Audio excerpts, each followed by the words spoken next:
Hey everyone, how's it going? We have a 2024 Toyota Corolla GR in the shop, our first one. It's a GR Premium. We're going to be putting Autobahn Incognito paint protection film with a lifetime warranty on the hood, front bumper, fenders, and mirrors. And then we're going to put a ceramic coating on the rest of the vehicle. Come check this out.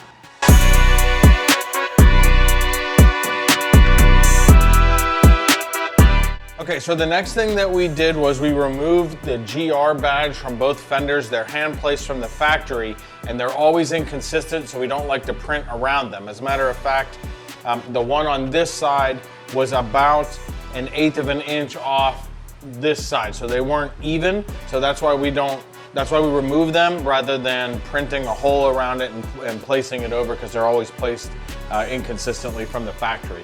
After that, we're gonna finish prepping the car, foam cannon. We're gonna do some iron decontamination, some clay towel. We're gonna, and then we're going to rinse it off and get started on the PPF.